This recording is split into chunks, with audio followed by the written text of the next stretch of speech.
নমস্কার বন্ধুরা, কম্পিটিটিভের দুনিয়ায় আপনাদের প্রত্যেককে স্বাগত এবং আপনাদের সাথে আছি আমি পর্ণদীপ। আর আমরা যেমনটা ম্যারাথন ক্লাস শুরু করেছিলাম, অলরেডি আমরা ফিজিক্স, কেমিস্ট্রি, বায়োলজি, তার সাথে ইকোনমির ম্যারাথন ক্লাস শেষ করেছি এবং এক একটি ম্যারাথন ক্লাসে আমরা সমগ্র চ্যাপ্টার এবং সমগ্র টপিকগুলো নিয়ে আলোচনা করেছি। তো একই রকমভাবে আমরা এই সংবিধান বা আমাদের ইন্ডিয়ান পলিটির এই ম্যারাথন ক্লাসে সমগ্র পলিটি নিয়ে আলোচনা করব। তো ভিডিওটা প্রথম থেকে শেষ পর্যন্ত দেখুন। এখান থেকে দেখবেন আপনারা ম্যাক্সিমাম কোশ্চেন কিন্তু কমন পাবেন WBP SI, WBPSC, WBCS preliminary এই সমস্ত এক্সামে। আর তার আগে আপনারা পর্ণদীপস ওপিনিয়ন চ্যানেলটি সাবস্ক্রাইব করে রাখতে একেবারেই ভুলবেন না, কারণ প্রতি সপ্তাহে আপনারা একটি করে বুক রিভিউ পাবেন। লাস্ট ডে আমি লুসেন্ট জেনারেল নলেজের যে অবজেক্টিভ বইটা পাওয়া যায় তার রিভিউ করেছি, লিঙ্ক ডিসক্রিপশন বক্সের একেবারে প্রথমে রয়েছে। চলুন শুরু করা যাক।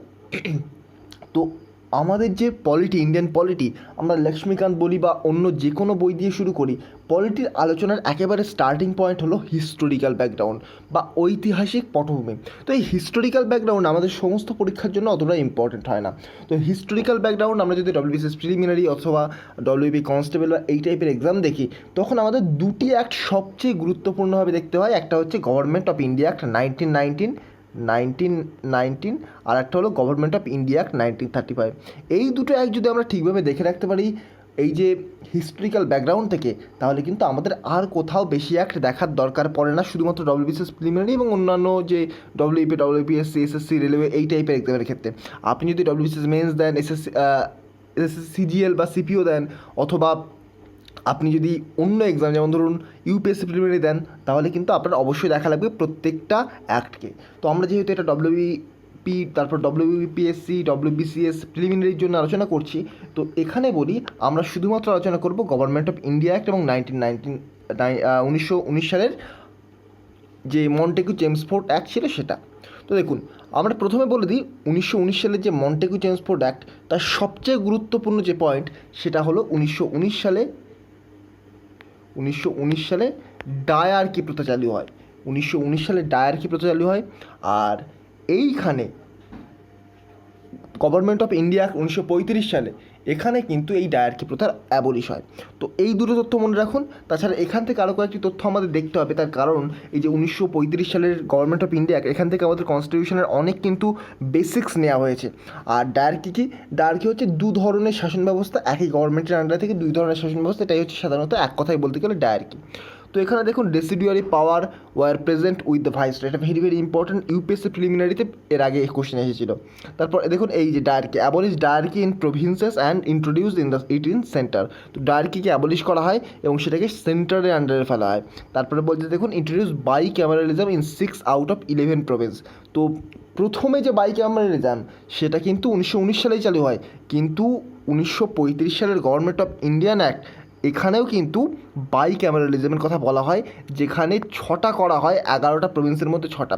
তো অ্যাকচুয়ালি দেখুন এটা নিয়ে একটু কনফিউশন রয়েছে। প্রত্যেকটা বইতে আপনারা দেখবেন 1919 সালে লেখা থাকে যে বাই ক্যামেরালিজম স্টার্ট হয়, আবার কখনো কখনো লেখা থাকে যে 1935 সালে এখানেও বাই ক্যামেরালিজম স্টার্ট হয়। দেখুন বাই ক্যামেরালিজম কথার অর্থ হচ্ছে দ্বিকাক্ষিক বা দ্বিকক্ষ হচ্ছে বাই ক্যামেরালিজম। কেন 1919 সালকেও বলা হয়, প্রেফার করা হয় অনেক ক্ষেত্রে, তার কারণ হচ্ছে এই যে ডায়ার্কি এটাকেও কিন্তু অনেক সময় বাই ক্যামেরালিজম হিসেবেও দেখা হতো, যেহেতু দুটো আলাদা আলাদা সেপারেট গভর্নমেন্টের ব্যবস্থা করা হয়েছিল ডায়ার্কিতে, তো সেহেতু কিন্তু এখানেও এটাকে বাই ক্যামেরালিজম বলে অনেক বইতে লেখা থাকে। তো এই টাইপের কোশ্চেন কিন্তু পরীক্ষায় সাধারণত জিজ্ঞাসা করা হওয়ার চান্স খুবই কম, তার কারণ এই টাইপের কন্ট্রোভার্সিয়াল কোশ্চেন জিজ্ঞাসা করা হয় না, অন্তত ডব্লিউবিপিএসসি বা ডব্লিউপি এরা জিজ্ঞেস করবে না। তো এখানে abolish council of India abolish করা হয়। আর এখান থেকে সবচেয়ে গুরুত্বপূর্ণ যেগুলো, আরবিআই এস্টাবলিশ করা হয় 1934 সালের আরবিআই অ্যাক্টের মাধ্যমে। 1935 সালে আরবিআই এস্টাবলিশ করা হয়। ফেডারেল কোর্ট এস্টাবলিশ করা হয়। ফেডারেল পাবলিক সার্ভিস কমিশন, এটা সবচেয়ে গুরুত্বপূর্ণ, federal public service commission government of India act 1935 থেকে নেওয়া। এছাড়াও প্রভিন্সিয়াল পাবলিক সার্ভিস কমিশন, এগুলো কিন্তু এই যে 1935 সালের গভর্নমেন্ট অ্যাক্ট থেকে নেওয়া হয়। তো আমরা দেখবো next framing of the Indian constitution বা making of the Indian constitution, যেটা আমাদের লক্ষ্মীকান্তে রয়েছে making of the Indian constitution. তার আগে বলে দিই আমাদের যে কনস্টিটিউশন সেটা কিন্তু লিখিত সংবিধান বা রিটেন কনস্টিটিউশন। আর অলিখিত সংবিধান কোনগুলো? অলিখিত সংবিধান মানে কিন্তু এমনটা নয় যে সেই সংবিধান লেখা হয়নি। অলিখিত সংবিধান কথার অর্থ হলো সংবিধানটা একটা অবশ্যই একটা পেপারে লেখা রয়েছে, একটা ড্রাফটে লেখা রয়েছে, কিন্তু যখন যেমন কন্ডিশন হবে সেই কন্ডিশন অনুযায়ী কিন্তু এই যে সংবিধানকে চেঞ্জ করা যাবে।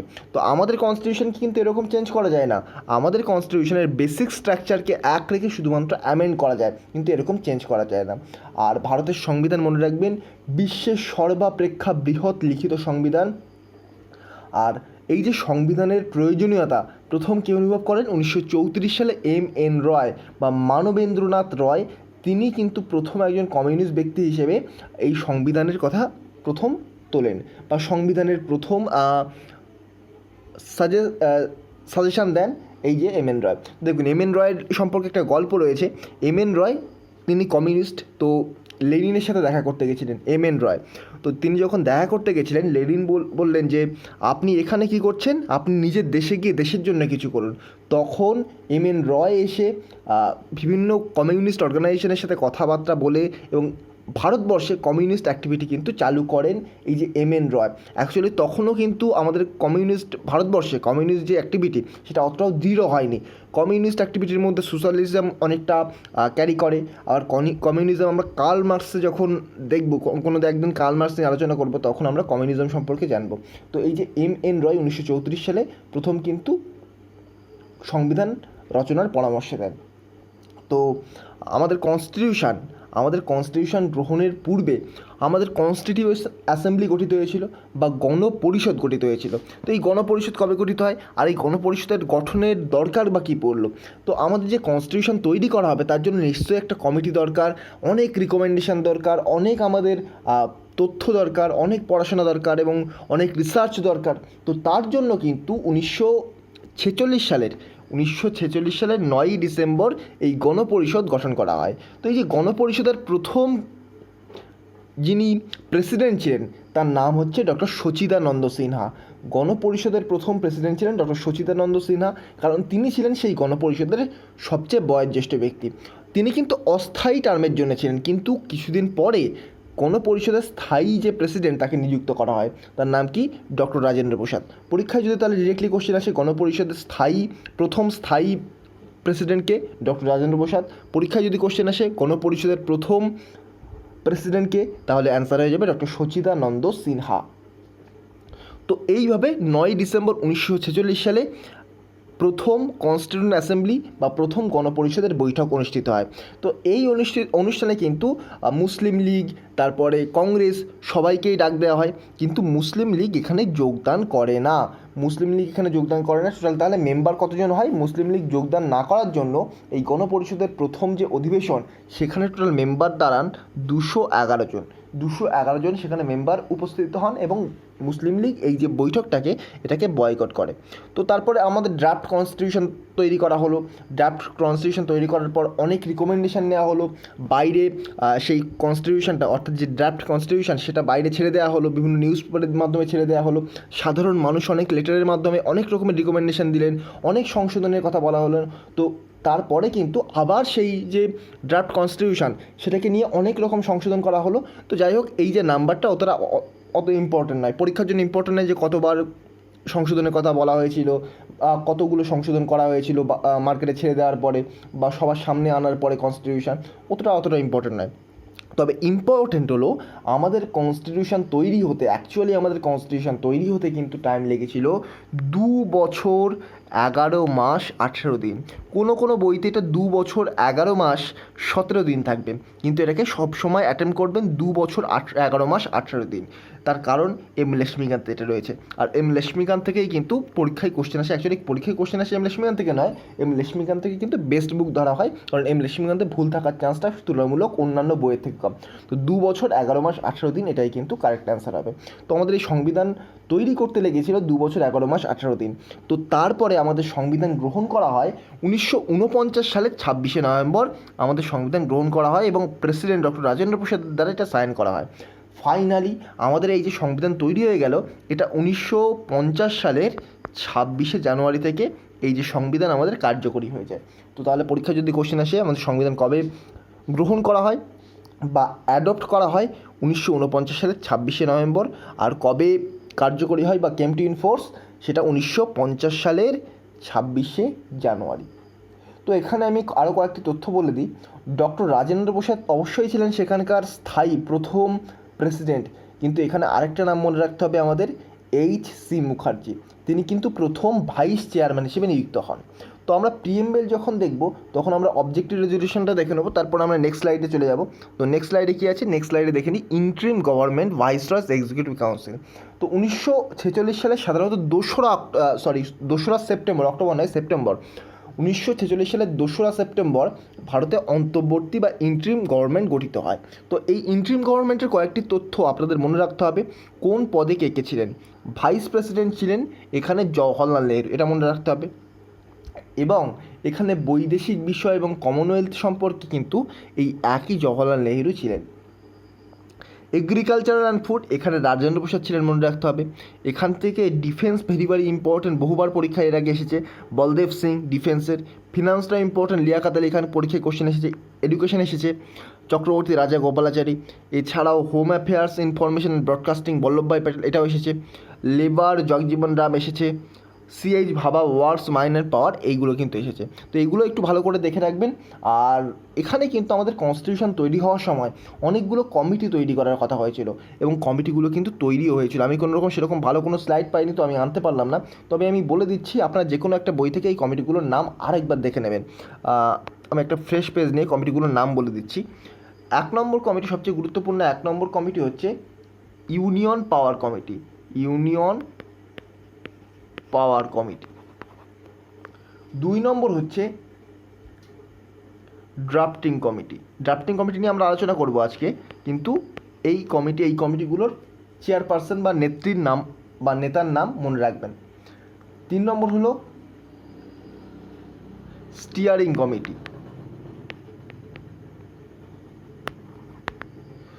4 নম্বর কি? 4 নম্বর হচ্ছে হাউস কমিটি।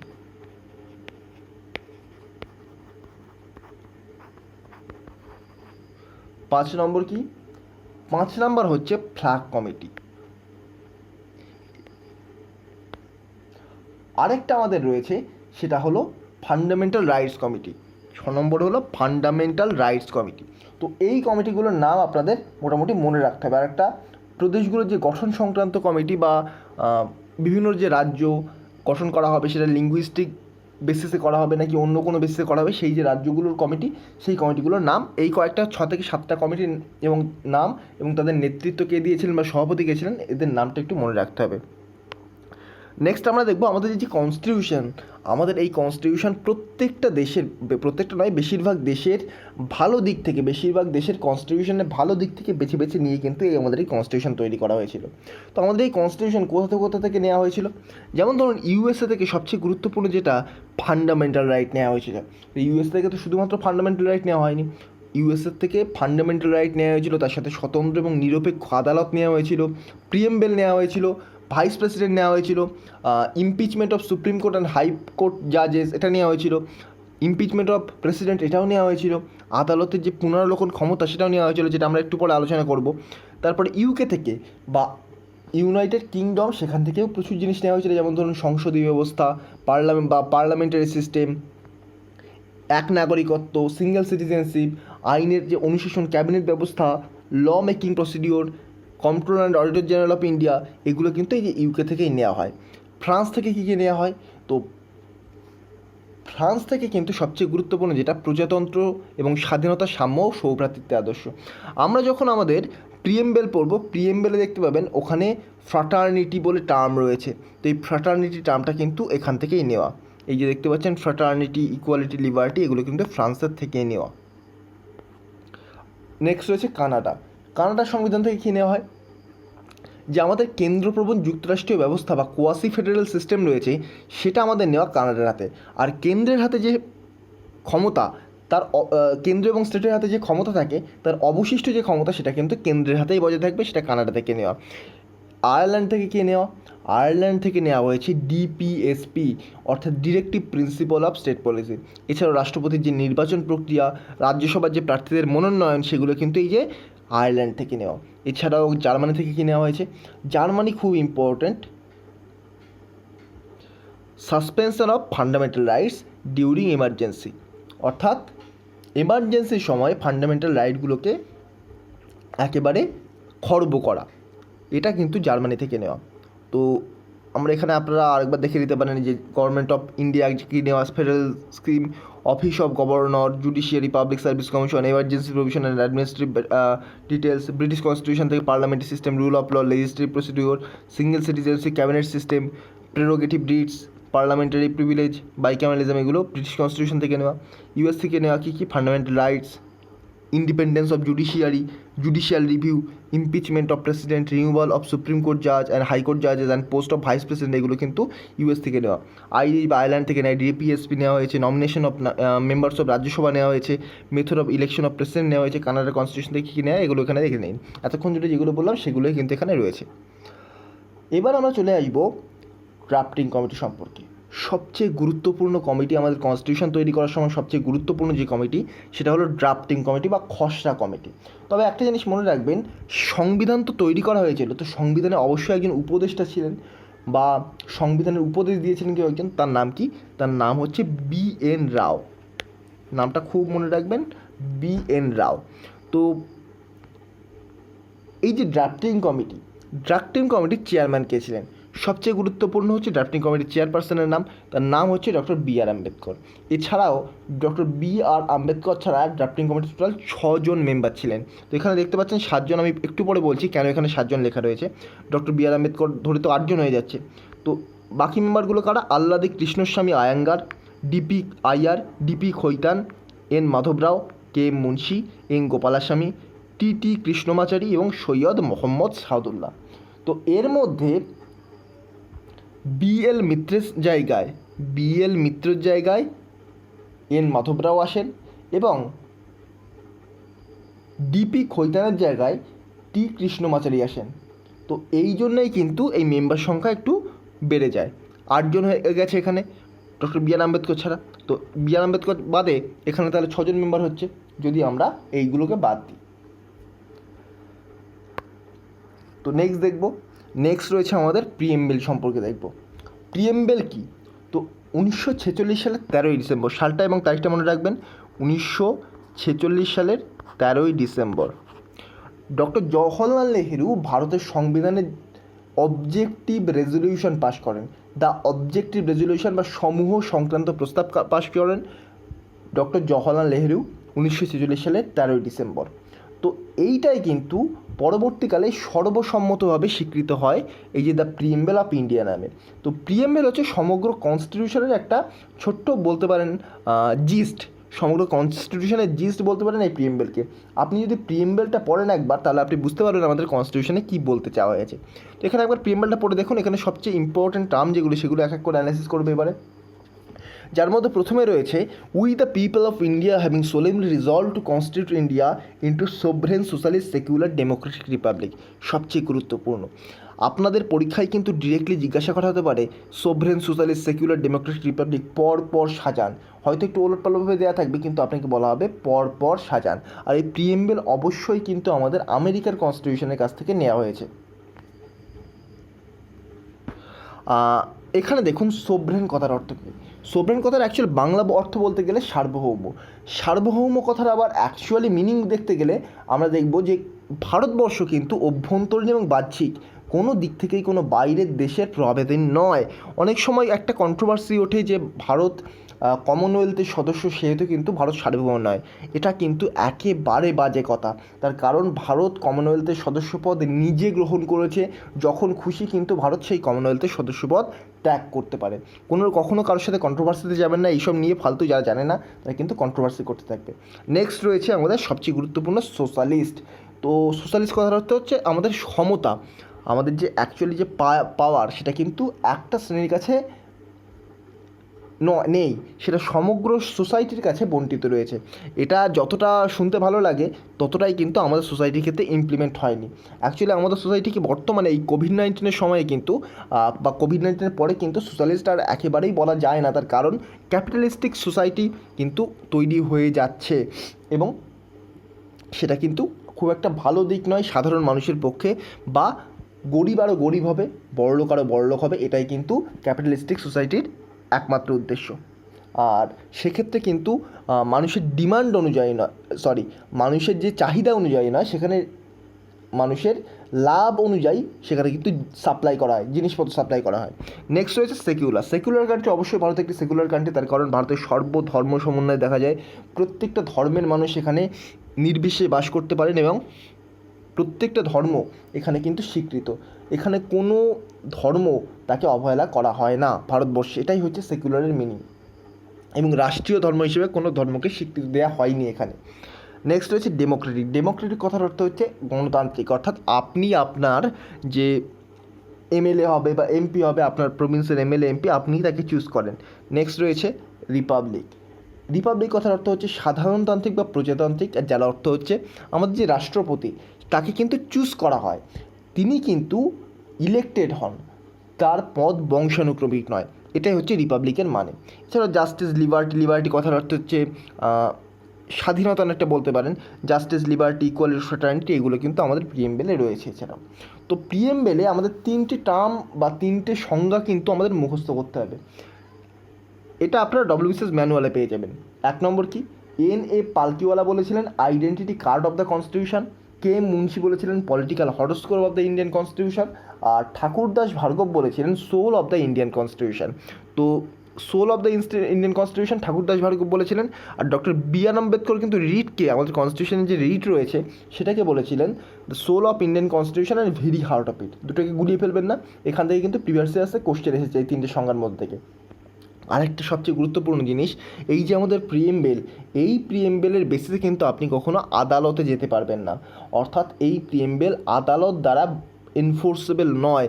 আপনি আপনার এই যে প্রিএমবেলের কোনো একটা প্রভিশনকে যদি ভায়োলেট করে কেউ, আপনি তার বিরুদ্ধে এই প্রিএমবেল নিয়ে আদালতে যেতে পারবেন না। দেখুন, ধরুন যেমন যদি ফ্র্যাটার্নিটিকে ভায়োলেন্স করা হয় তখন কিন্তু আপনি যেতে পারবেন না। ভ্রাতৃত্ববোধ তো মন থেকে আসে, আপনি কীভাবে কারোর উপর জোর করে চাপিয়ে যেতে পারেন সেটা।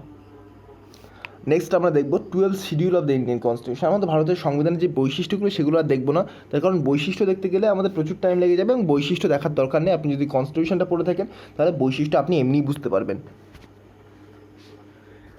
এবার আমরা দেখব schedule of the Indian constitution. তো আমাদের কনস্টিটিউশন যখন গ্রহণ করা হয়েছিল এবং কার্যকরীও হয় তখন কিন্তু আমাদের টোটাল 8টি শিডিউল ছিল, কিন্তু বর্তমানে আমাদের কনস্টিটিউশনে এখন 12টি শিডিউল রয়েছে। আরেকটা তথ্য শিডিউলের কথাই মনে পড়লো, আমাদের কনস্টিটিউশন যখন গ্রহণ করা হয় তখন সেখানে 395টি ধারা, 22টা পার্ট এবং 8টি শিডিউল ছিল। বর্তমানে এখানে 448টি ধারা, 25টা পার্ট, এটা 25টা পার্ট আর 12টি কিন্তু শিডিউল রয়েছে। তো এই কয়েকটি তথ্য আমাদের একটু মনে রাখতে হবে, কয়েকটি তথ্য আমি মুখে বলে দিচ্ছি, সেগুলো একটু মনে রাখবেন। তো এই শিডিউলগুলো, যে টোটাল 8টি শিডিউল ছিল প্রথমে, তো এই 8টি শিডিউলের মধ্যে শিডিউল 1-এ কী পড়ছিল, state and union territories name and their boundary details, অর্থাৎ আমাদের যে স্টেট, ইউনিয়ন টেরিটরি এবং তার সাথে তার যে বাউন্ডারি ডিটেলস সেটা কিন্তু এই যে শিডিউল 1-এ পড়ছিল। অ্যাকচুয়ালি দেখুন শিডিউলের প্রয়োজন কেন হলো, তো আমাদের কনস্টিটিউশন যখন তৈরি করা হয়ে গেছিলো তখন কিছু প্রভিশন বা কিছু তথ্য বাকি থেকে যাচ্ছিলো, তো সেই তথ্যগুলোকে কোথায় দেওয়া হবে, সেখানে জায়গা ছিল না কনস্টিটিউশনে, তো সেই তথ্যগুলোকে দেওয়া হলো এই শিডিউলের মধ্যে। সেকেন্ড শিডিউলে কী দেওয়া হলো, special powers and salary details of president. তো president, governor of state, speaker, deputy speaker, Rajya Sabha, লোকসভার যে স্পিকার, সুপ্রিম কোর্ট, হাইকোর্টের জাজ, এদের যে স্যালারি এবং যে স্পেশাল পাওয়ার সেই ডিটেলস কিন্তু এই শিডিউল 2-তে দেওয়া হয়। শিডিউল 3-তে দেওয়া হয় অথ অ্যান্ড প্রমিস, অর্থাৎ শপথ গ্রহণ কিন্তু এই শিডিউল 3-তে দেওয়া হয় সমস্ত ধরনের অথরিটি প্রেসিডেন্ট এবং ভাইস প্রেসিডেন্ট ছাড়া। শিডিউল 4-এ কী দেওয়া হয়, শিডিউল 4-এ দেওয়া হয় রাজ্যসভা এবং রাজ্যসভার যে সিট অ্যালোকেশান, রাজ্যসভার কোথাকার এমপি অ্যালোকেট হবে সেই যে সিট অ্যালোকেশান ইউনিয়ন এবং স্টেটের মধ্যে, ইউনিয়ন টেরিটরি এবং স্টেটের মধ্যে, সেটা অ্যালোকেশনটা দেওয়া হয় এই শিডিউল 4-এ। শিডিউল 5-এ দেওয়া হয় শিডিউল ট্রাইবস এবং শিডিউল এরিয়া, এই রিজিয়নের যে অ্যাডমিনিস্ট্রেটিভ কন্ট্রোল তার যে পাওয়ারটা দেওয়া হয় শিডিউল 5। শিডিউল 6-এ দেওয়া হয় আসাম, মেঘালয়া, ত্রিপুরা এবং মিজোরাম, এই 4টি যে ট্রাইবাল এরিয়া এখানকার অ্যাডমিনিস্ট্রেটিভ কন্ট্রোল এই যে শিডিউল 6-এ লেখা হয়। এবার দেখুন এই যে অ্যাডমিনিস্ট্রেটিভ কন্ট্রোল এটা কেন শিডিউল 6-এ লেখার দরকার পড়লো, এই যে নর্থ ইস্টের স্টেটগুলো এগুলো কিন্তু খুবই বেশি ভালনারেবল ইনফিল্ট্রেটসের জন্য, এছাড়াও বিভিন্ন রকম কারণে এই স্টেটগুলো কিন্তু খুবই ভালনারেবল। তো এই জন্য এই স্টেটগুলো ট্রাইবালদের সুরক্ষার জন্য, ট্রাইবাল কমিউনিটির সুরক্ষার জন্য এখানে কিন্তু এই শিডিউল 6-এর দরকার পড়লো। শিডিউল 7-এ বলা রয়েছে ইউনিয়ন লিস্ট, স্টেট লিস্ট এবং কনকারেন্ট লিস্ট। এটা নিয়ে আমরা একেবারে শেষে আলোচনা করবো আজকের লেকচারে। আর শিডিউল 8-এ বলা রয়েছে অফিসিয়াল ল্যাঙ্গুয়েজ। শিডিউল 8-এ অফিসিয়াল ল্যাঙ্গুয়েজ রয়েছে, কিন্তু আমাদের কনস্টিটিউশন যখন গ্রহণ করা হয় তখন 14টি অফিসিয়াল ল্যাঙ্গুয়েজ স্বীকৃত ছিল, কিন্তু বর্তমানে অফিসিয়াল ল্যাঙ্গুয়েজ 22টি স্বীকৃত রয়েছে, সেগুলো আমরা পরে আলোচনা করব। তো এখানে বিভিন্ন রকম কনস্টিটিউশন অ্যামেন্ডমেন্টের মাধ্যমে পরবর্তীকালে শিডিউল 9, 10, 11 এবং 12কে কিন্তু অ্যাড করা হয়। যার মধ্যে শিডিউল 9-এ কী রয়েছে? শিডিউল 9-এ রয়েছে validation of certain acts and regulation. তো প্রথম যে কনস্টিটিউশন অ্যামেন্ডমেন্ট অ্যাক্ট 1951 সালে ঘটে, তো সেই কনস্টিটিউশন অ্যামেন্ডমেন্ট অ্যাক্টের মাধ্যমে কিন্তু এই যে শিডিউল 9কে অ্যাড করা হয় এবং সেখানে যে প্রভিশনগুলো ছিল সেগুলো এখানে অ্যাড করা হয়। শিডিউল 10-এ রয়েছে কি? শিডিউল 10-এ রয়েছে anti defection law. Anti defection law আমাদের কনস্টিটিউশনের 52nd কনস্টিটিউশন অ্যামেন্ডমেন্টের মাধ্যমে এখানে 1985 সালে রাজীব গান্ধীর সময় এই অ্যান্টি ডিফেকশন লটাকে অ্যাড করা হয়। অ্যান্টি ডিফেকশন ল কি? ধরুন কোনো একজন ব্যক্তি একটা নির্দিষ্ট নাম্বার ছাড়াই এক পার্টি থেকে আরেক পার্টিতে বারবার যাচ্ছে, তখন কিন্তু স্পিকার তাকে বহিষ্কার করতে পারে সেই পদ থেকে। তো এটা হচ্ছে অ্যান্টি ডিফেকশন লতে বলা হয়। তো ডিফেকশনের ক্ষেত্রে এইগুলো মানা হয়। শিডিউল 11-এ কি বলা হয়? পঞ্চায়েতের ক্ষেত্রে রেসপন্সিবিলিটি। শিডিউল 11-এ রয়েছে, যেটা 1992 সালের 73rd কনস্টিটিউশন অ্যামেন্ডমেন্টের মাধ্যমে অ্যাড করা হয়। আর 1992 সালে 74th কনস্টিটিউশন অ্যামেন্ডমেন্টের মাধ্যমে কিন্তু এই যে শিডিউল 12-এ মিউনিসিপ্যালিটির পাওয়ারকে অ্যাড করা হয়। তো আমরা এবার দেখব কি? আমরা এবার চলে যাবো ডিরেক্টলি ফান্ডামেন্টাল রাইট। তবে কয়েকটি কথা এখানে আমি বলবো ফান্ডামেন্টাল রাইট যাওয়ার আগে। একটু আগে আমি যে বললাম টোটাল 14টা ল্যাঙ্গুয়েজ ছিল, সেখান থেকে 22টা ল্যাঙ্গুয়েজ হয়ে গেল। তো 14টা ল্যাঙ্গুয়েজ ছিল, সেখান থেকে 21তম সংবিধান সংশোধনী 1967-র মাধ্যমে সিন্ধি ভাষাকে যোগ করা হয়। 71তম সংবিধান সংশোধনী 1992 সালের মাধ্যমে কোঙ্কনি, মণিপুরি এবং নেপালি ভাষাকে সংযুক্ত করা হয়। 92তম সংবিধান সংশোধনী 2003-এর মাধ্যমে কিন্তু সাঁওতালি, মৈথিলি, বোডো এবং ডোগরি এই ভাষাগুলোকে অ্যাড করা হয়। তো এই 8খানা ভাষা অ্যাড করার পরে আমাদের টোটাল 22টি ল্যাঙ্গুয়েজ রয়েছে। এছাড়াও কিন্তু ইংলিশ আমাদের কয়েকটি রাজ্যে রয়েছে, যেমন ধরুন অরুণাচল প্রদেশে ইংলিশ রয়েছে, নাগাল্যান্ডে ইংলিশ রয়েছে, মেঘালয়ে ইংলিশ রয়েছে। ইংলিশ কিন্তু আমাদের এই 22টা ভাষার মধ্যে না থাকলেও ইংলিশকে আমাদের অনেক জায়গায় ইউজ করা হয়। এবার দেখুন, আমরা এখানে আপনাদের মনে হতে পারে ইউনিয়ন এবং টেরিটরি, তারপরে সিটিজেনশিপ, এগুলো নিয়ে কেন আলোচনা করছি না। দেখুন, পরীক্ষার জন্য কিন্তু ওগুলো অতটা ইম্পর্টেন্ট নয়। হ্যাঁ, কোশ্চেন আসে অবশ্যই, কিন্তু পরীক্ষার জন্য অতটা ইম্পর্টেন্ট নয়। তবে আমি এখানে কয়েকটি কথা বলবো ইউনিয়ন এবং কেন্দ্রশাসিত অঞ্চল নিয়ে। তো এই রিলেটেড ধর কমিটি, জেপিভি কমিটি এবং ফজল আলী কমিশন, এই 3টে কমিটির নাম আপনাদের মনে রাখতে হবে। ধর কমিটি, জেপিভি কমিটি এবং ফজল আলী কমিশন। পরীক্ষায় ডিরেক্টলি কোশ্চেন আসতে পারে যে এই 3টে কমিটির মধ্যে যে কোনো একটা নাম নিয়ে কোশ্চেন আসবে যে এই কমিটিটা কিসের সাথে জড়িত। তো মনে রাখবেন, রাজ্য পুনর্গঠনের জন্য, ভাষার ভিত্তিতে রাজ্য পুনর্গঠনের জন্য এই কমিটিগুলো কিন্তু জড়িত। তো মনে রাখবেন, প্রথম রাজ্য 1953 সালে ভাষার ভিত্তিতে, প্রথম ভাষাভিত্তিক রাজ্য 1953 সালে করা হয়, যার নাম হচ্ছে অন্ধ্রপ্রদেশ।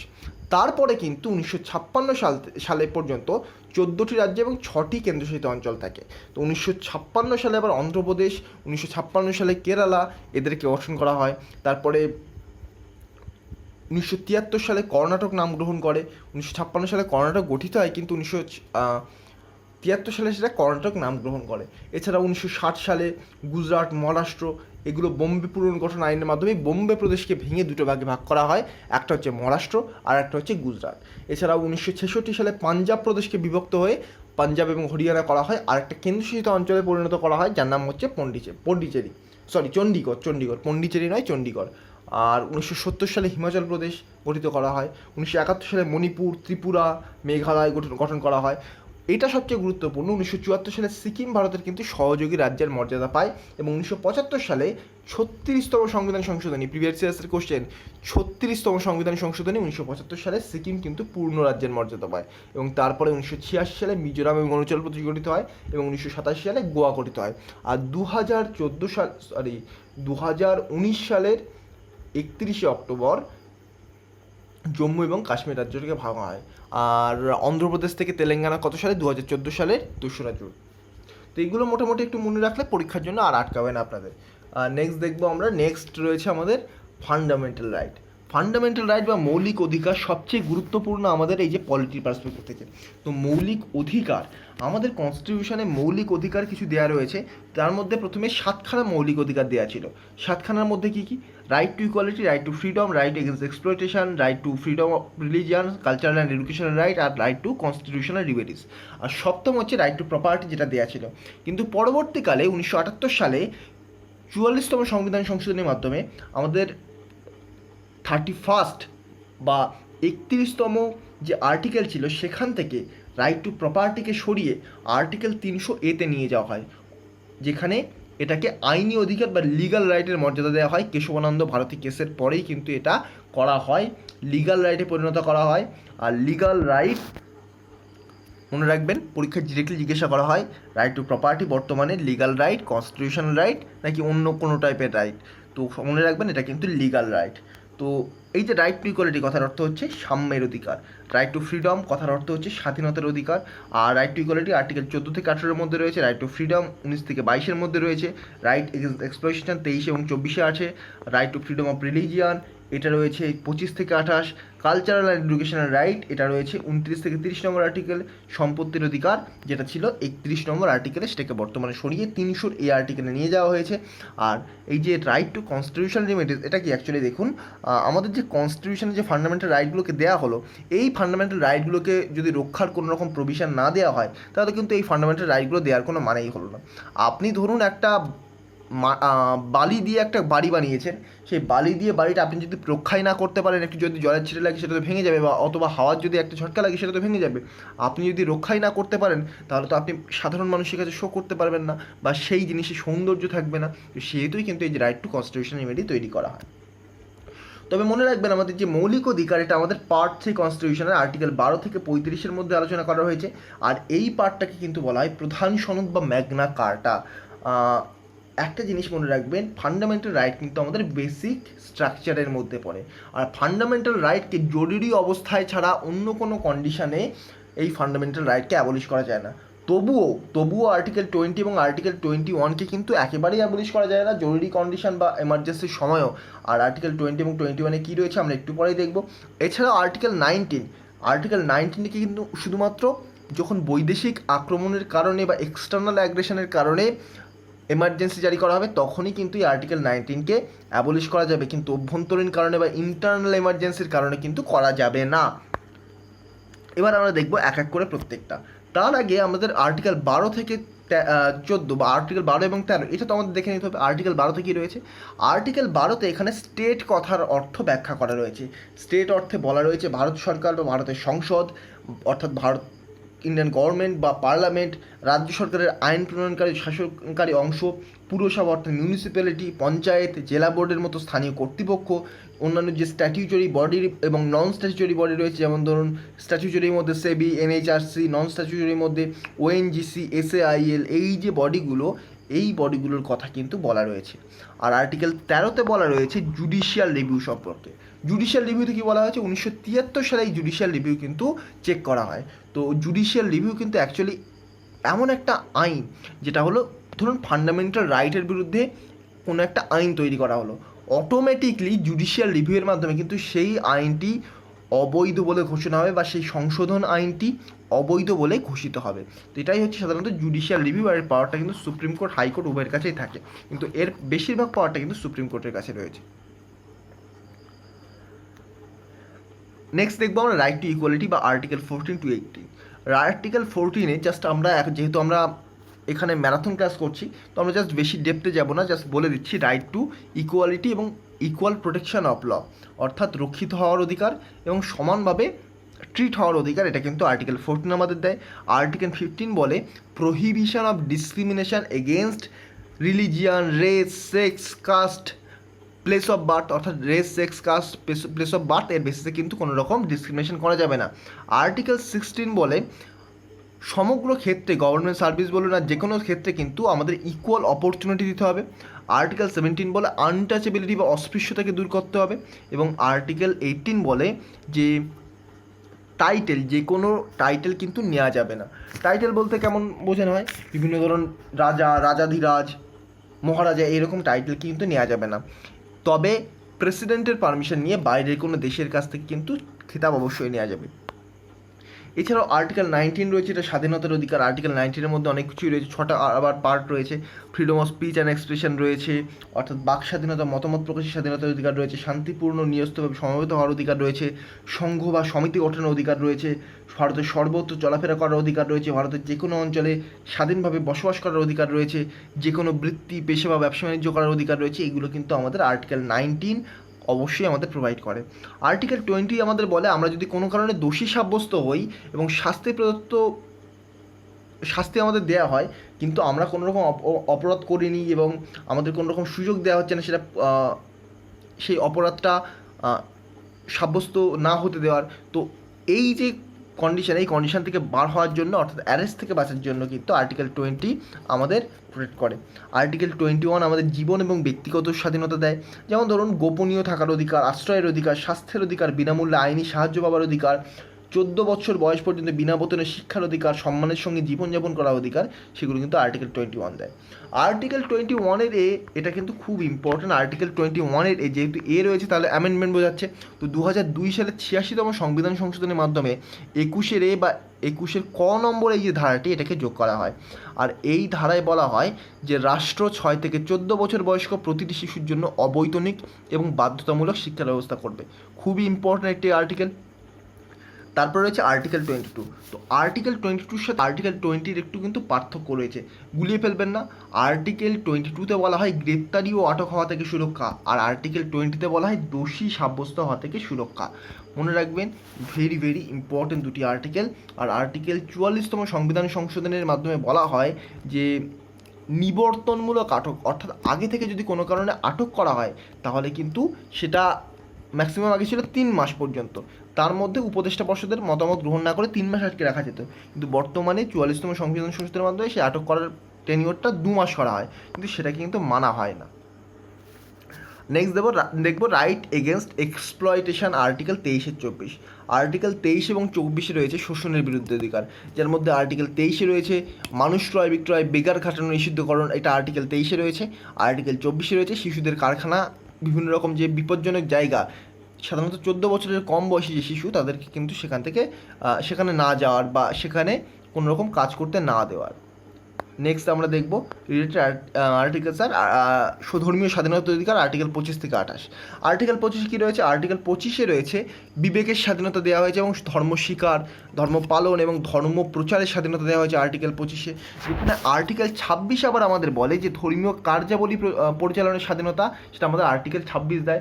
এছাড়াও ধর্মের প্রচারের উদ্দেশ্যে কর আদায় নিষিদ্ধকরণ করে আর্টিকেল 27, অর্থাৎ কোনো ব্যক্তি আপনাকে বলতে পারবে না যে আমাকে এই ট্যাক্স দিন, যেহেতু আপনি হিন্দু বা যেহেতু আপনি মুসলিম বা যেহেতু আপনি শিখ বা যেহেতু আপনি পারসি। আর নেক্সট রয়েছে আর্টিকেল 28। আর্টিকেল 28 আমাদের কী বলে? যে শিক্ষা প্রতিষ্ঠানে ধর্ম শিক্ষাদান কিন্তু একেবারে সম্পূর্ণভাবে নিষিদ্ধ, অর্থাৎ কোনো গভর্নমেন্ট স্কুলে কিন্তু হিন্দু বা মুসলিম কোনো রকম ধর্মের শিক্ষা দেওয়া যাবে না। এরপর আছে আর্টিকেল 29-30, যেটা আমাদের সংস্কৃতি ও শিক্ষা বিষয়ক অধিকার, 29 থেকে 30। Cultural and educational right, article 29-30 analysis করে, যেখানে বলা হয় যে সংখ্যালঘুদের স্বার্থ সংরক্ষণ করা হবে আর্টিকেল 29-এ, এবং আর্টিকেল 30-তে বলা হয় যে শিক্ষা প্রতিষ্ঠান স্থাপন ও পরিচালনা করার অধিকার কিন্তু সংখ্যালঘুদের দেওয়া হবে। তো এই প্রভিশন। আর তাছাড়া রয়েছে, তার আগে মন্ডল কমিশন বলার আগে আমি একটু রিটটা বলে নিই। তো রিট আর্টিকেল 32-তে আমাদের বলা হয়েছে রিট সম্পর্কে বলা হয়েছে বা সাংবিধানিক প্রতিবিধানের অধিকার। তো এই রিট বা লেখো টোটাল 5 ধরনের হয়, দেখতে পাচ্ছেন হ্যাবিস কর্পাস, ম্যান্ডামাস, কার্সিওরারি বা সার্সিওরারি, প্রহিবিশন, কোয়ারেন্টো। হ্যাবিস কর্পাস কথার অর্থ হচ্ছে টু হ্যাভ দ্য বডি, অর্থাৎ হ্যাবিস কর্পাসের মাধ্যমে কিন্তু অবাধভাবে আটক হওয়া থেকে ব্যক্তিগত সুরক্ষা পাওয়া যায়। অর্থাৎ যে ব্যক্তি আটক হয়েছে তার ফ্যামিলির যে কোনো একজন বা কোনো একজন তার শুভাকাঙ্ক্ষী বন্ধু, তারা কিন্তু এই হ্যাবিস কর্পাস দাবি করতে পারে এবং তার আটক হওয়া থেকে আটকাতে পারে বিনা দোষে। নেক্সট রয়েছে ম্যান্ডামাস। ম্যান্ডামাস কথার অর্থ হচ্ছে উই কমান্ড বা আমরা আদেশ করছি। তো কোনো সরকারি কর্মচারী বা সরকারি কোনো ব্যক্তি যদি কোনো কর্তব্য পালনে ব্যর্থ হন বা অসমর্থ হন অসম্মত হন, তাকে কিন্তু এই আদেশটা বা ম্যান্ডামাস করা যেতে পারে। বিভিন্ন নিম্ন আদালত, ট্রাইব্যুনাল বা সরকারের ক্ষেত্রেও জারি করা যায়। তবে মনে রাখবেন, রাষ্ট্রপতির বা কোনো রাজ্যের রাজ্যপালের বিরুদ্ধে কিন্তু এটা জারি করা যায় না। এটা ভেরি ভেরি ইম্পর্টেন্ট, পরীক্ষায় কিন্তু এখান থেকে কোশ্চেন আসে। নেক্সট হচ্ছে সার্সিওরারি। তো এখান থেকে আপনারা মনে রাখতে পারেন prevention is better than cure. আমি যখন আলোচনা করেছিলাম এই যে রিড, দুটো আলাদা আলাদা লেকচারে আমি আলোচনা করেছিলাম, ডিটেলস আপনারা দেখে নেবেন, রিড বা এগিয়ে চলো বলে সার্চ করবেন, দেখে নেবেন। সার্সিওরারি এর কথা হচ্ছে টু বি সার্টিফাইড, অর্থাৎ প্রতিষেধ বা এর অর্থ হচ্ছে জ্ঞাত হওয়া বা টু বি সার্টিফাইড। অর্থাৎ কোনো রায় দিয়ে দেওয়ার পর, কোনো নিম্নতর আদালত কোনো রায় দিয়ে দেওয়ার পর সুপ্রিম কোর্ট বা হাইকোর্ট বা তার উচ্চতর আদালত, হায়ারকিতে অবস্থিত রয়েছে যে উচ্চতর আদালত, সেই উচ্চতর আদালত যদি সেইটাকে বলে যে এটা ঠিক নয়, আমি আবার রায় দেবো, তখন কিন্তু সে এই সার্সিওরারি জারি করতে পারে। তেমনই কিন্তু প্রতিষেধ বা প্রহিবিশন, এই যে রিটটা, এই রিটের মাধ্যমে কি বলা হয়, এই রিটের মাধ্যমে সুপ্রিম কোর্ট বা হাইকোর্ট আগে থেকে রায় দেওয়াকে নিষিদ্ধ করে দেয়। এগুলো যদি ডিটেলসে জানতে চান অবশ্যই আপনারা আমার রিট বা এগিয়ে চলো সার্চ করবেন, একেবারে প্রথমে পেয়ে যাবেন, ওই লেকচারটা দেখে নেবেন। ভেরি ভেরি ইম্পর্টেন্ট রিট, পরীক্ষায় কিন্তু ডব্লিউবিসিএস মেন্সে বহুবার কোশ্চেন আসে, প্রায় প্রতি বছরই কোশ্চেন আসে, এবং ডব্লিউবিসিএস প্রিলিমসে কিন্তু যে কোনো বছর কোশ্চেন আসতে পারে। আর নেক্সট রয়েছে কো ওয়ারেন্টো। তো কো ওয়ারেন্টো কথা হচ্ছে হোয়াট ইজ ইউর অথরিটি, অর্থাৎ কেউ যদি কোনো রকম অবৈধভাবে সরকারি পদ বা কোনো ভালো কোনো পদে দখল হয়ে থাকে বা সেই পদে আসীন থাকে, তখন কেউ কিন্তু কোশ্চেন করতে পারে যে আপনি কীভাবে এই পদে আসলেন কোনো রকম ডেজিগনেশন ছাড়া। তো সেই জন্য কিন্তু এই দাবিটি শুধুমাত্র ক্ষতিগ্রস্ত ব্যক্তি ছাড়াও যে কোনো ব্যক্তি কিন্তু করতে পারেন। নেক্সট আমরা দেখব ডিপিএসপি। আচ্ছা, ডিপিএসপি স্লাইডটা আমি আনতে ভুলে গেছি। আচ্ছা, ডিপিএসপি আমি মুখে বলে দিচ্ছি। ডিপিএসপি বা directive principle of state policy, DPSP বা directive principle of state policy. তো এটা আমাদের পার্ট 4-এ আর্টিকেল 36 থেকে 51-এর মধ্যে আলোচনা করা রয়েছে। তো এই গ্রেনভিল অস্টিন ডিপিএসপিকে বলেন কনসায়েন্স অফ কনস্টিটিউশন। তো ডিপিএসপি কিন্তু ভেরি ভেরি ইম্পর্ট্যান্ট। একে 3টে ভাগে ভাগ করা হয়েছে, সমাজতান্ত্রিক, গান্ধীবাদী আর উদারনৈতিক বুদ্ধিবাদী। যার মধ্যে সমাজতান্ত্রিক ইম্পর্ট্যান্ট, যেখানে আর্টিকেল 39-এ বলা রয়েছে নারী এবং পুরুষের সমপরিমাণ কাজের জন্য সমপরিমাণ বেতন, equal pay for equal work, যেটা কিন্তু একেবারে মানা হয় না। এছাড়াও আমাদের গান্ধী নীতির মধ্যে ইম্পর্ট্যান্ট আছে আর্টিকেল 40, যেখানে পঞ্চায়েত গঠনের কথা বলা হয়েছে। আর্টিকেল 43 ইম্পর্ট্যান্ট, যেখানে গ্রামগুলিতে ব্যক্তিগত বা সমবায় ভিত্তিতে কুটির শিল্পের প্রসারের কথা বলা হয়েছে। এছাড়াও উদারনৈতিক বা লিবারেল যে নীতিসমূহ রয়েছে তার মধ্যে 44টা খুব ইম্পর্ট্যান্ট। আইপিসি সম্পর্কে বলা রয়েছে, ইন্ডিয়ান পেনাল কোড। 45 ইম্পর্ট্যান্ট, 14 বছর পর্যন্ত শিশুদের অবৈতনিক ও বাধ্যতামূলক শিক্ষাদান, এটা বলা রয়েছে আর্টিকেল 45-এ। মোটামুটি এগুলো পড়ে রাখলেই আপনাদের কমন আসার চান্স রয়েছে ডিপিএসপি থেকে। এছাড়া আপনাদের মৌলিক কর্তব্য রয়েছে একটা ফান্ডামেন্টাল ডিউটি। ফান্ডামেন্টাল ডিউটি কোথা থেকে নেওয়া হয়েছে? আচ্ছা, আপনারা আমাকে কমেন্ট বক্সে জানাবেন যে ফান্ডামেন্টাল ডিউটি কোথা থেকে নেওয়া হয়েছে। অ্যাকচুয়ালি দেখুন, ফান্ডামেন্টাল ডিউটি কোথাও থেকে নেওয়া হয়নি। ফান্ডামেন্টাল ডিউটি নেওয়া হয়েছে 1976 সালের 42তম সংবিধান সংশোধনীর মাধ্যমে। তো 1976 সালের 42তম সংবিধান সংশোধনের মাধ্যমে প্রথমে ফান্ডামেন্টাল ডিউটি নেওয়া হয়েছে। অ্যাকচুয়ালি দেখুন, কোন দেশ থেকে নেওয়া হয়েছে সেটা বলতে গেলে কিন্তু আমরা বলবো রাশিয়া বা পূর্বতন ইউএসএসআর। তো সেখান থেকে কিন্তু এই ফান্ডামেন্টাল ডিউটিটা নেওয়া হয়েছে। আর 1976 সালের 42তম সংবিধান সংশোধনীতে প্রথমে 10টি ফান্ডামেন্টাল ডিউটি অ্যাড করা হয়। তো 10টি ফান্ডামেন্টাল ডিউটি অ্যাড করার পরে পরবর্তীকালে কিন্তু 2002 সালের 86তম সংবিধান সংশোধনীর মাধ্যমে আবার একটি ফান্ডামেন্টাল ডিউটি অ্যাড করা হয়। তো এই যে 86তম সংবিধান সংশোধনী 2006 সালের মাধ্যমে যে ফান্ডামেন্টাল ডিউটি অ্যাড করা হয়, এখানে বলা হয় যে 6 থেকে 14 বছর বয়সের প্রত্যেক শিশুকে শিক্ষাদানের ব্যবস্থা করতে হবে। আর এটা কিন্তু প্রতিটি পিতামাতা, অভিভাবক, এদের কিন্তু দায়িত্ব। তো এবার আমরা চলে আসবো ডিরেক্টলি প্রেসিডেন্টে। প্রেসিডেন্টের কয়েকটি আর্টিকেল, ইম্পর্টেন্ট আর্টিকেল সম্পর্কে বলা রয়েছে। যেমন ধরুন, প্রেসিডেন্ট আর্টিকেল 52-তে রয়েছে। আর্টিকেল 52-তে প্রেসিডেন্ট অফ ইন্ডিয়া সম্পর্কে আলোচনা করা রয়েছে। আর্টিকেল 53-তে এক্সিকিউটিভ অফ ইন্ডিয়া। তো এর মধ্যে সবচেয়ে ইম্পর্টেন্টগুলো আমি বলে দিচ্ছি। আর্টিকেল 52-তে প্রেসিডেন্ট অফ ইন্ডিয়া, এটা পড়তে হবে। এছাড়াও আর্টিকেল 57 পড়তে হবে, এলিজিবিলিটি ফর রিইলেকশন, এটা নয়, term of the president, article 56 পড়তে হবে। আর ইলেকশন অফ প্রেসিডেন্ট, আর্টিকেল 54 পড়তে হবে। তো ভারতের প্রথম প্রেসিডেন্টের নাম কি? ভারতের প্রথম প্রেসিডেন্টের নাম ডক্টর রাজেন্দ্র প্রসাদ। আর তিনিই কিন্তু সবচেয়ে নিয়মতান্ত্রিক প্রধান বা প্রশাসনিক প্রধান। প্রেসিডেন্টের হাতে কিন্তু সমগ্র পাওয়ারটা থাকে, কিন্তু নিয়মতান্ত্রিক প্রধান তিনি কিন্তু হচ্ছেন এই প্রেসিডেন্ট। তো রাষ্ট্রপতি হওয়ার জন্য যোগ্যতা, সেটা আর্টিকেল 58-তে দেওয়া রয়েছে। আর্টিকেল 58-তে রাষ্ট্রপতি হওয়ার জন্য যোগ্যতা দেওয়া রয়েছে। স্লাইড একটু ওলট পালট হয়ে গেছে, আগে পরে হয়ে গেছে, যাই হোক। রাষ্ট্রপতি হওয়ার জন্য কী কী যোগ্যতা লাগে? একটি যোগ্যতা যেটা পরীক্ষায় বারবার জিজ্ঞাসা করা হয় সেটা হলো 35 বছর বয়স হতে হবে রাষ্ট্রপতির। আর্টিকেল 54-55 অলরেডি আমি আলোচনা করেছি। আমি এখন ডিটেলসে প্রেসিডেন্ট আলোচনা করবো না, কারণ প্রেসিডেন্ট যদি শুধুমাত্র প্রেসিডেন্ট আলোচনা করি, প্রেসিডেন্ট নয়, প্রেসিডেন্টের শুধুমাত্র যদি একটা পাওয়ার আলোচনা করি আমার তাহলে 1 ঘন্টা লেকচার নিতে হবে। শুধু প্রেসিডেন্টের পাওয়ারগুলো আলোচনা করলে আমার 1 ঘন্টা লেকচার নিতে হবে। তো প্রেসিডেন্টটা আমি 3 থেকে 4 মিনিটের মধ্যে শেষ করতে চাই, এত বড় একটা টপিক। তো মনে রাখবেন রাষ্ট্রপতির অপসারণটা আমরা একটু আলোচনা করিনি। রাষ্ট্রপতির ইমপিচমেন্টের জন্য কিন্তু সেটা ইমপিচমেন্টের যে প্রস্তাব সেটা রাজ্যসভা বা লোকসভার যে কোনো কক্ষেই তোলা যায়। যে কোনো কক্ষে অবশ্যই আপনি তুলতে পারেন, কিন্তু তার জন্য 1/4 সদস্যের দ্বারা স্বাক্ষরিত হতে হবে। এবং মনে রাখবেন এটা কিন্তু 14 দিন পূর্বে রাষ্ট্রপতির কাছে নোটিশ দিতে হবে। তো এটা পরীক্ষার জন্য খুব ইম্পর্ট্যান্ট।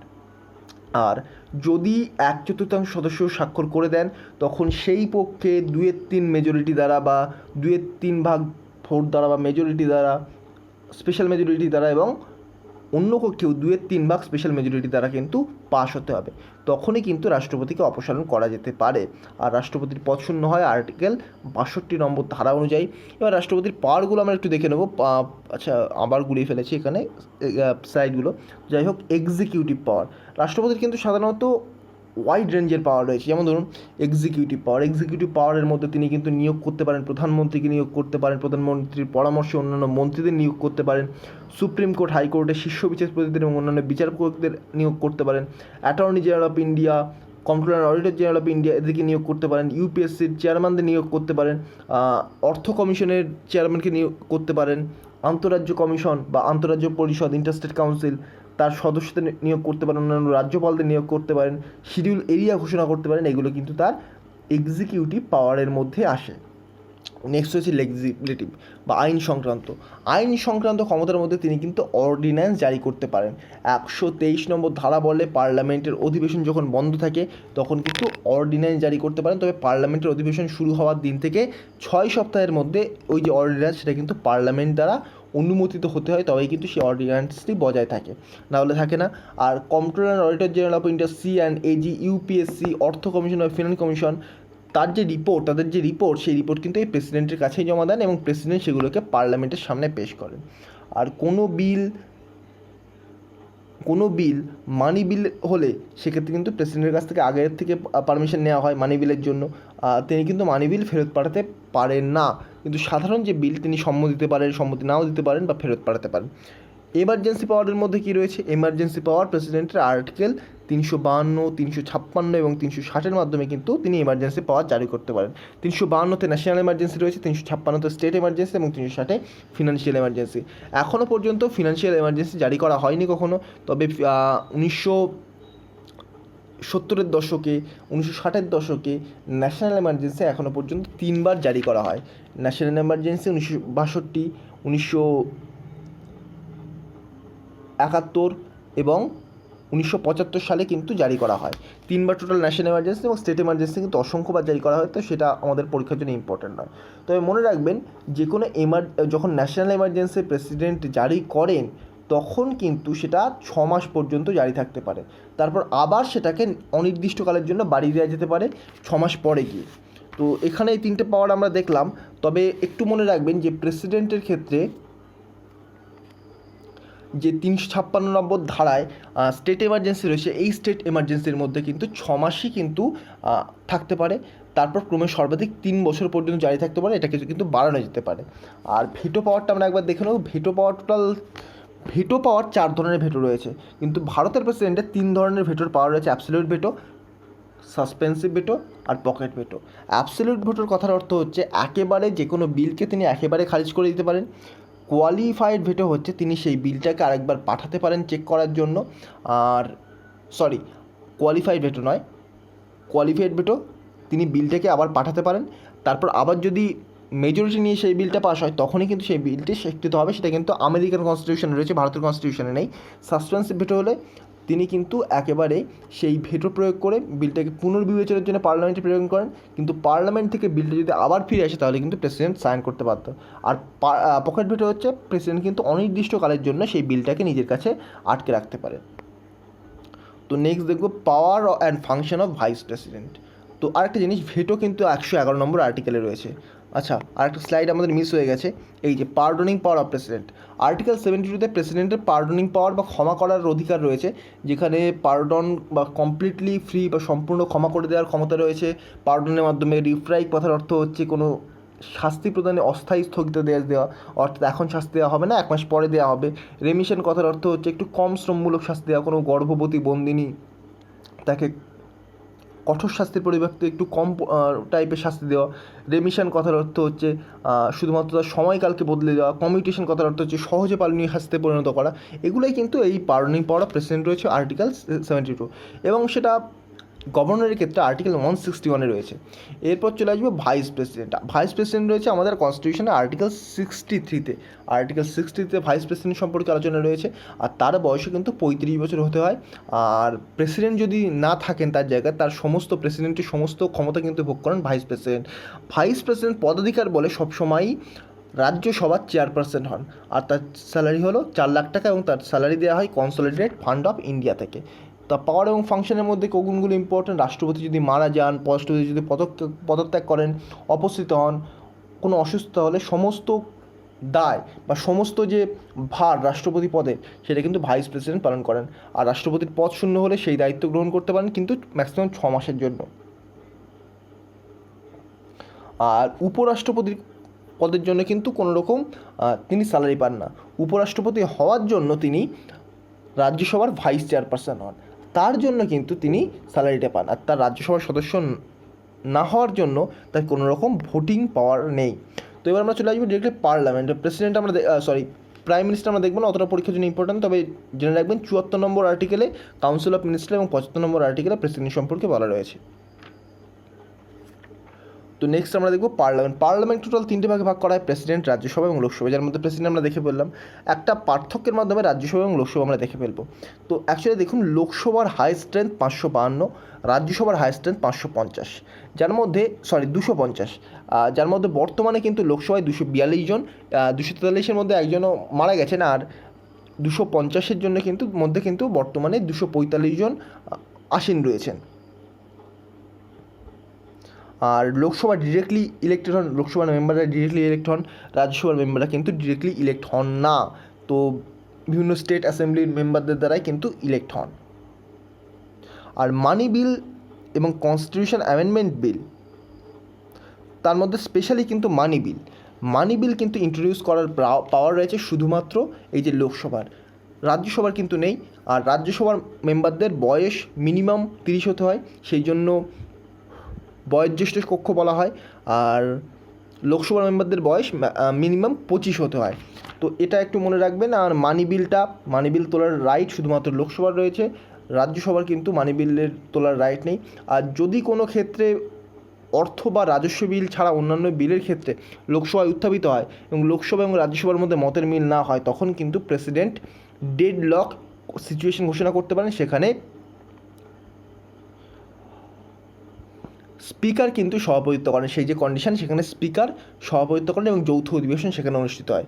এটাও আমাদের একটু মনে রাখতে হবে। তাছাড়া মোটামুটি অলরেডি তো আমরা লোকসভা রাজ্যসভা অনেকবার করে আলোচনা করে ফেলেছি, তো সেহেতু আমি ডিটেলসে যাচ্ছি না, যেহেতু ম্যারাথন ক্লাস আপনারা প্রত্যেকেই জানেন।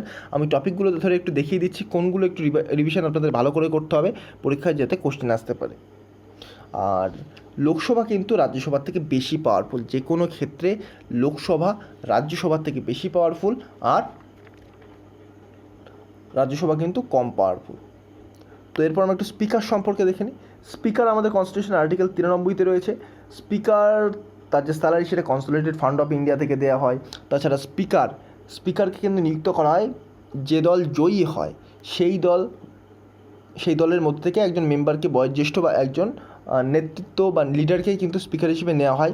স্পিকারের এমনি কোনো ভোটিং পাওয়ার নেই, তবে যদি দুপক্ষেই সমান ভোট হয়ে যায় তখন কিন্তু স্পিকার ভোট দিতে পারবেন। এছাড়াও প্রোটেম স্পিকার রয়েছে, অতটা ইম্পর্টেন্ট নয়, ডেপুটি স্পিকার রয়েছে। তো নেক্সট আমরা দেখব, আচ্ছা আমি যেটা একটু আগে বলছিলাম অ্যান্টি ডিফেকশন ল, তার জন্য কিন্তু যে কাউকে বহিষ্কার করার রাইট শুধুমাত্র স্পিকারের হাতেই রয়েছে। দেখুন কীভাবে একটা বিল অ্যাক্টে পরিণত হয় সেটা একটু দেখে নিন। একটা বিল প্রথমে ইন্ট্রোডাকশান হয়, তারপর সেটা গেজেটে যায়, তারপর ফার্স্ট রিডিং হয়, ফার্স্ট রিডিং পরে সিলেক্ট কমিটি সেটা দেখে, তারপর সেকেন্ড রিডিং হয়, তারপর সেটা থার্ড রিডিং হয়, তারপর বিল অন্য হাউসে যায়, প্রেসিডেন্টের অ্যাসেন্ট নেয়, তারপরে কিন্তু লয়ে পরিণত হয়। এগুলো প্রত্যেকটা আমি আলোচনা করেছি ধরে ধরে, এক একটা আলাদা আলাদা সেপারেট লেকচারের মাধ্যমে আলোচনা করবো, তো আমি ডিটেলসে আলোচনা করবো না। আর ডিটেলসে যদি আমি পলিটি আলোচনা করতে যাই, অ্যাকচুয়ালি 200 ঘন্টায় আমি পলিটি শেষ করতে পারবো না ডিটেলসে এক একটা আলোচনা করতে গেলে। শুধুমাত্র এই বিল নিয়েই আমার একটা টোটাল লেকচার হয়ে যাবে 30 মিনিটের কাছাকাছি। তো এরকম বললাম না, 200 মিনিটে আলোচনা করা যাবে না। আমি যদি এত দ্রুত না করি তাহলে কিন্তু সম্ভব না। আমি অনেক তথ্য জানি, বাদ দিয়ে যাচ্ছি, তবে আপনি দেখে নিন, মোটামুটি আপনাদের একটা ছোট্ট করে ডিভিশন হয়ে যাচ্ছে এই তথ্যের মাধ্যমে। তো পার্লামেন্টারি কমিটি, তো এবারে কিন্তু parliamentary committee very very important. অন্তত প্যাক কিন্তু একটি ফিনান্সিয়াল কমিটি, এবং এটা স্থায়ী কমিটি না অস্থায়ী কমিটি সেটা আপনাদের জানতে হবে। তো মনে রাখবেন, প্যাক বা পাবলিক অ্যাকাউন্টস কমিটি এটা কিন্তু অবশ্যই একটি স্থায়ী কমিটির উদাহরণ। তো অ্যাডহক কমিটি রয়েছে, স্ট্যান্ডিং কমিটি রয়েছে, এটা অবশ্যই স্থায়ী কমিটি বা স্ট্যান্ডিং কমিটি।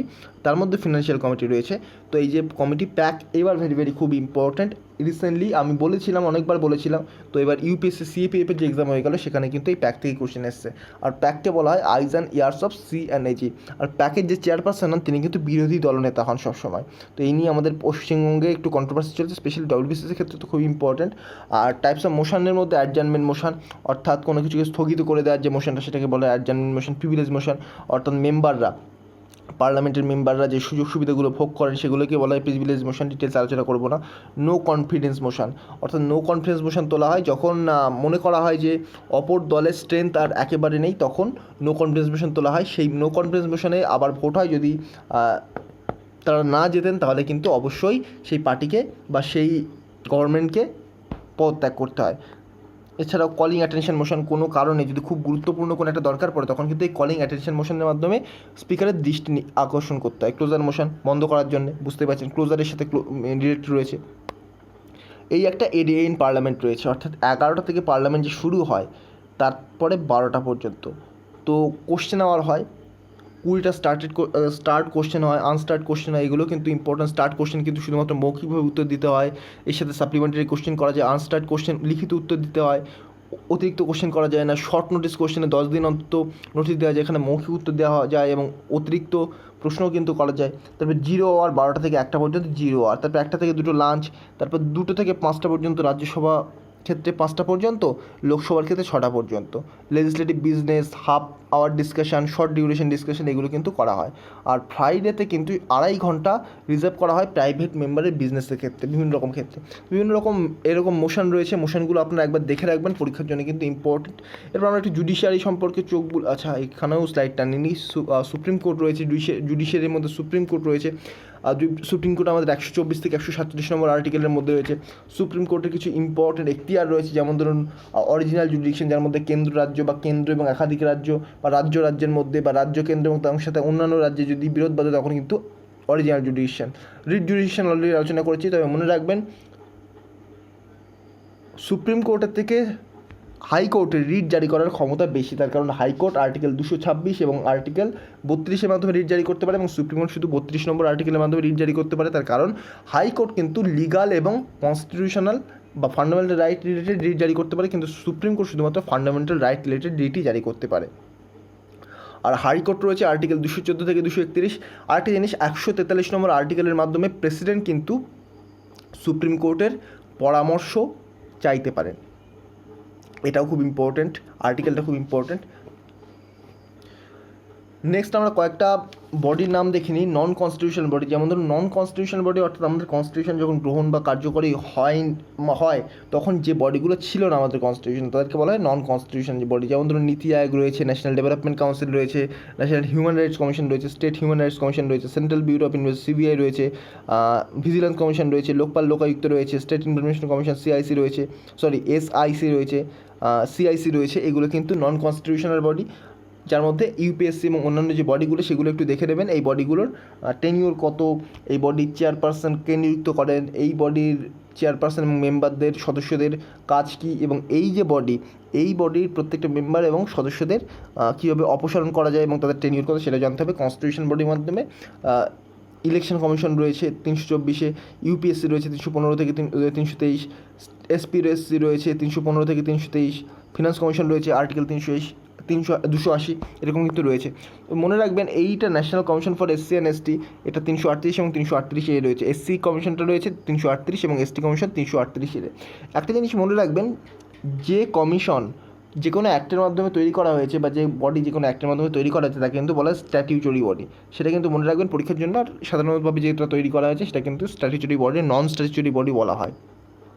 তো এখানে সেন্ট্রাল গভর্নমেন্ট, স্টেট গভর্নমেন্ট, এই যে দেখে নিন একবার ইউনিয়ন লিস্ট, কন্ট্রোলার লিস্ট এবং স্টেট লিস্ট। ইউনিয়ন লিস্টে প্রথমে কিন্তু এত ছিল না, ইউনিয়ন লিস্টে প্রথমে ছিল 97টার কাছাকাছি ছিল, কিন্তু বর্তমানে বাড়িয়ে সেটাকে 100টি করে দেওয়া হয়েছে। 100টি লিস্ট করে মানে বিষয় করে দেওয়া হয়েছে, যার মধ্যে defence, banking, currency, foreign affairs, communication পড়ে। কনকারেন্ট লিস্টে প্রথমে ছিল 47টি, সে থেকে বাড়িয়ে 52টা করা হয়েছে। তো এখানের মধ্যে education, forest, trade, marriage, adoption, succession এগুলো কিন্তু কনকারেন্ট লিস্টের মধ্যে পড়ে। স্টেট লিস্টের মধ্যে পুলিশ, ট্রেড, এগ্রিকালচার, ইরিগেশন এগুলো পড়ে। প্রথমে এখানে ছিল 66টি, বর্তমানে এখানে 61টি বিষয় রয়েছে। তো আমরা খুবই সংক্ষেপে সেগুলো একটু আলোচনা করে নিলাম। আর আপনারা যেগুলো আলোচনা করে দিলাম বা স্লাইডে বলে দিলাম সেগুলো অবশ্যই একটু ভালো করে দেখে রাখবেন, তাহলে কিন্তু অনেকগুলো কমন পাবেন। আর কিছু আপনারা ওই যে ইম্পর্টেন্ট সংশোধনী দেখে রাখবেন। সংশোধনী কোনগুলো, যেমন ধরুন 42তম, 44তম, 52তম, 61তম কি 21 বছর থেকে 18 বছর ভোটদানের বয়স করা হয়। তো 1988 সালে 1989 সালে 61তম সংবিধান সংশোধনী, এছাড়াও প্রথম সংবিধান সংশোধনী, এগুলো একটু দেখে রাখতে হবে। তো আর তাছাড়া লাস্টের যে 5টা থেকে 7টা সংবিধান সংশোধনী, অর্থাৎ 103 থেকে 96 পর্যন্ত, এগুলো দেখে রাখবেন, পরীক্ষায় কিন্তু কোশ্চেন আসতে পারে এখান থেকে। তো মোটামুটি পলিটি যেহেতু অত বড় জিনিস, আমরা 1 থেকে 1.5 ঘন্টা বা 2 ঘন্টা আলোচনা করতে পারি না বা সম্ভব নয়, তো আমি খুব তাড়াতাড়ি 1 ঘন্টার মধ্যেই যতটা সম্ভব চেষ্টা করলাম, প্রাথমিক দিকগুলো একটু আলোচনা করলাম, তারপর আমরা ধীরে ধীরে খুব দ্রুত আলোচনা করে নিলাম। অ্যাকচুয়ালি আলোচনা বলা যায় না, কোনগুলো পড়তে হবে সেগুলো একটু বলে দিলাম। তো আপনারা অবশ্যই একবার দেখে রাখবেন, তাহলে দেখবেন পরের থেকে অনেক জিনিস আপনারা কমন পাবেন এই টপিকগুলো যেগুলো বললাম, যেগুলো আলোচনা করলাম তার মধ্যে থেকে। তো এই ছিল আজকের ভিডিও। যদি ভিডিওটা ভালো লেগে থাকে, ডেইলি এই ধরনের ভিডিও পেতে চাইলে আমার চ্যানেলটিকে সাবস্ক্রাইব করে পাশে থাকা বেল আইকনটি প্রেস করতে ভুলবেন না। চলুন আজকের মতো গুড বাই, পরবর্তী ভিডিওতে আপনার সাথে আবার দেখা হবে। Thank you.